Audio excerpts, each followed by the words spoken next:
All right, the LA Chargers just get a double dose of good news. If you're new to the channel, we are Detroit Lions fans, but this channel is fully dedicated to the Chargers to give you an outsider's look into your team. So if you're a Chargers fan, definitely want to subscribe, or at least wait, watch the video, decide. All right, two things that I love. Both these I love. First one is you get a special teamer. Past his physical, ready to go. Del'Shawn Phillips, and he's going to return to practice. He returned to practice Monday. So this is his sixth team in 7 seasons, but this guy's a core special team type of guy, undrafted in 2019.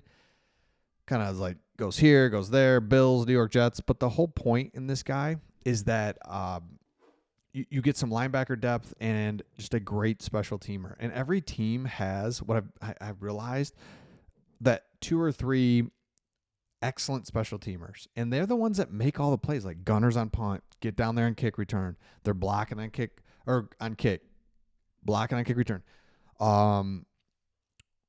Keep an eye on that. So Del'Shawn Phillips is his name. Love it. Now the other one is real quick. Individual drills, special teams coordinator doesn't think Philip Pathrosby will affect it despite this time missed in this offseason. On my end, for my little small world with the special teams, no, because of his track record, the conversations we have, he's a squared away guy. Meaning he's been out, they got him, he's back, past his physical, he's back in there. And again, there's 3 weeks until the season. So all good.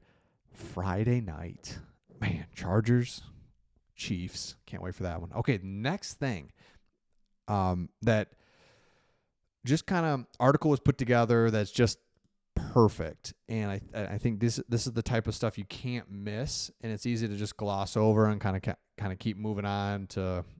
It's like, wait, hold on, let's look at this. Ladd McConkey.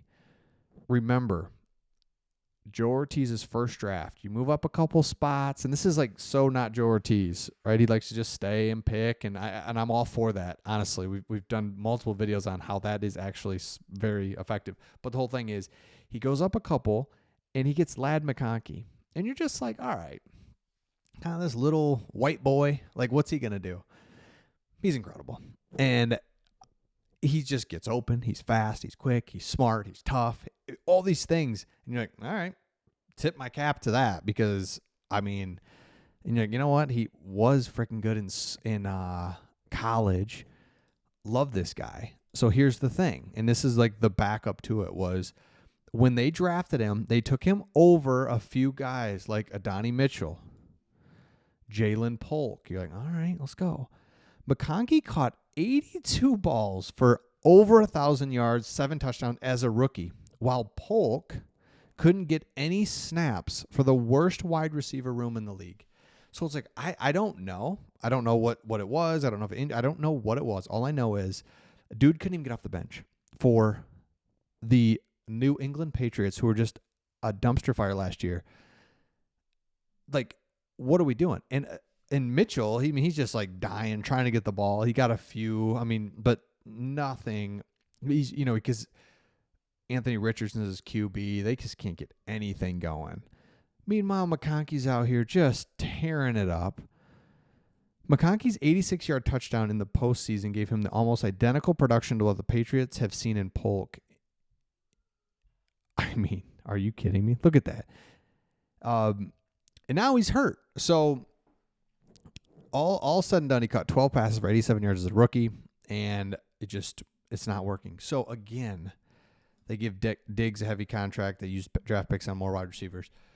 It's easy to pick, man, Ladd McConkey's good. It's like, wait, what about the guys that they drafted before him? What have they done? It's like absolutely nothing. And this is football. This is like the NFL. This is how you reboot a franchise. It's draft picks. It's just crazy. And getting to live through it with the Lions and seeing them get St. Brown, Brian Branch, Sam Laporta, Jahmyr Gibbs, Aiden Hutchinson, draft. And it's like, dang.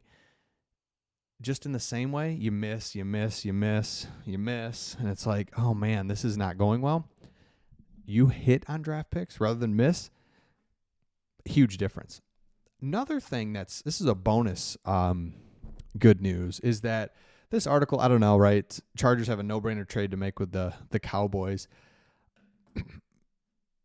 Well, there you go. Whether this is, again, this is just for fun almost, but the whole point I love in this is that you have 3 quarterbacks. Most teams, really are trying their hardest to have one. And we looked at this, and it's like 20 out of the 32 teams have a starting quarterback that can win games. It's 20 out of 32. Then you get into like the Saints QB situation, the Browns QB situation, right? There's about 10 teams that just like, yeah, sorry, it's not going to work this year. And then you got like Trevor Lawrence. Like, is that going to work? I don't know. And then, Caleb Williams. There's a lot of there's 10 like I don't knows. I really don't think it's going to work, or I don't know. But point is, after that, like the Lions don't have a backup quarterback. Just don't get hurt, Goff.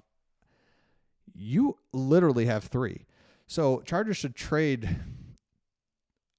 your third quarterback basically, because Joe Milton. Oh my gosh! So I'm a big Michigan fan. We're up here in Michigan. He was at Michigan, and it was just like, oh my gosh, look at this guy. Freshman comes in, it's terrible. Then he transfers somewhere, Tennessee. Oh baby, let's go behind Hendon Hooker. Let's go, baby. Let's look at this guy. Look at his physical traits. It sucks. Then he goes to the Cowboys. He's just not good. But he tricks you because he just looks like a monster. My point is, you have quarterbacks, you've got weapons, offensive line's in a little bit of a transition, but it's going to be just fine. Don't worry. I've been saying like don't worry because you have 3 weeks to just work with and figure out the offensive line. So it's not the end of the world. And I just think the added weapons helps the offensive line and vice versa. That's the thing about football. There's a lot of push and pull and complementary stuff. So if you have more weapons and you get the ball out of Justin Herbert's hands quicker and they can make plays, and then that loosens up the defense. And we just, you can go on and on about that all day. So I think that's what's going to really help the offensive line.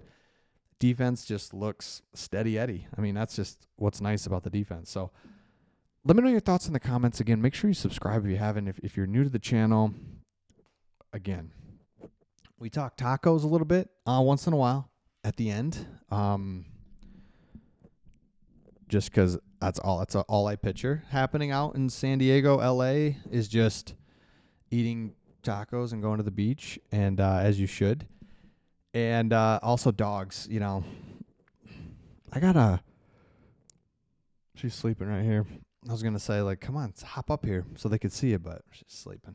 We talk dogs, too. So let me know your thoughts. Make sure you subscribe if you are a Chargers fan. You gotta. There's no doubt about it. And we'll see all of you on the next one.